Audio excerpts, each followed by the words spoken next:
ಸರಿ ಅಮ್ಮ ಸೇಮ್ ಭಾಗ್ಯಮ್ಮ ಇದ್ದಂಗೆ ನನಗೆ ಅಮ್ಮ ಅಮ್ಮ ಅಂತಿದ್ದೆ. ತುಂಬ ಸೀನಿಯರ್, ಆಲ್ಮೋಸ್ಟ್ ಎಲ್ಲ ಇಡೀ ಮನೆಯಿಂದ ಸೀನಿಯರ್ ಅವರು. ಅಂಧಕಾಲ ಅಂತ ಹೇಳ್ತಾರಲ್ಲ, ಆ ಕಾಲದಲ್ಲಿ ಬಂದವರು ಅವರು. ಸುದೀಪ್ ಅಣ್ಣ ಜೊತೆಲ್ಲ ಆ್ಯಕ್ಟ್ ಮಾಡಿದ್ದೆ ಒಂದಷ್ಟು. ತುಂಬ ಕಲ್ತಿದ್ದೀವಿ. ತುಂಬ ಪೇಷನ್ಸು, ಮಾತಾಡ್ತಾರೆ ಅಂತ ಅನ್ಕೊಂತೀನಿ. ಬಹುಶಃ ಆಚೆ ಸಿಕ್ಕಾದ್ಮೇಲೆ ನಾನು ಅವ್ರನ್ನ ನಿಜವಾಗ್ಲೂ ಮೀಟ್ ಆದ್ಮೇಲೆ ಹೆಂಗೆ ಮಾತಾಡ್ತಾರೆ ಅಂತ ನೋಡ್ಬೇಕು. ಯಾಕಂದ್ರೆ ಅವರು ಮಾತಾಡ್ತಿರೋ ಸುಮ್ಮನೆ ಇದ್ದಾರೆ, ಇಲ್ಲಾಂದ್ರೆ ಅದೇ ರೀತಿನ ಇರೋದವ್ರು ಅಂತ ನನಗೆ ಗೊತ್ತಿಲ್ಲ. ಆದರೆ ತುಂಬ ಒಳ್ಳೆ ಸ್ವೀಟ್ ಪರ್ಸನ್, ಒಳ್ಳೆ ವ್ಯಕ್ತಿ ಅಂತ ಅನ್ಕೊಂಡು. ಸಂತೋಷಣ ಇರಲಿಲ್ಲ ಅಂತ ಹೇಳಿದ್ರೆ ಆ ಮನೆ ಇಷ್ಟೊತ್ತಿಗೆ ಎಲ್ಲರೂ ಕಾಂಪೌಂಡ್ ಹತ್ಕೊಂಡು ಆಚೆ ಬಂದ್ಬಿಟ್ಟಿರೋರು. ಯಾಕಂದ್ರೆ ನಗು ಇಲ್ಲ ಅಂತ ಹೇಳಿದ್ರೆ ಆ ಮನೇಲಿ ಸತ್ಯವಾಗ್ಲೂ ಇರೋಕ್ಕಾಗಲ್ಲ. ಬರೀ ಕೋಪ, ಜಗಳ, ದ್ವೇಷ ಇದೇ ನೋಡ್ತಿದ್ರೆ ಬೇಜಾರು ಅನ್ಸ್ಬಿಡುತ್ತೆ. ನಾನು ಹೇಳ್ತಿದ್ದೆ, ಅಣ್ಣ ನೋಡೋಷ್ಟು ಸಹ ನೋಡ್ತೀನಿ, ಎಲ್ಲರೂ ಜಾಗ ಸಿಕ್ಕಿದ್ರೆ ನಾನೇ ಹತ್ಕೊಂಡು ಹೋಗ್ಬಿಡ್ತೀನಣ್ಣ, ನೀನ್ ನಗು ಇಲ್ಲ ಅಂತ ಹೇಳಿದ್ರೆ ಇಲ್ಲಿ ಆಗ್ತಾ ಇರ್ಲಿಲ್ಲ ಅಂತ ಹೇಳ್ತಿದ್ದೆ. ನಗಿಸ್ತಾ ಇದಾರೆ.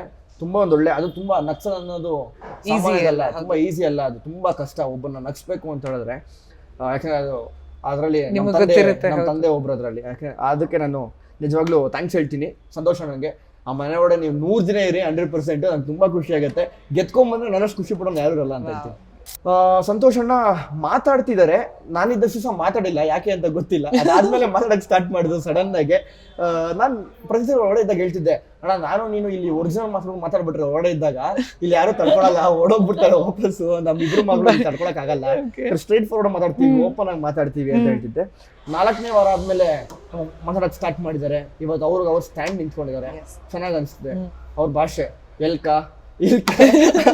ಭಾಷೆ, ವರ್ತೂರ್ ಭಾಷೆ, ಅದು ಚೆನ್ನಾಗಿದೆ. ಒಳ್ಳೆ ಕಾಮಿಡಿ ಅನ್ಸಿದೆ ಅವ್ರಿಬ್ರದ್ದು ಇವಾಗ ರ್ಯಾಪು ಚೆನ್ನಾಗಿ ಅನ್ಸುತ್ತೆ.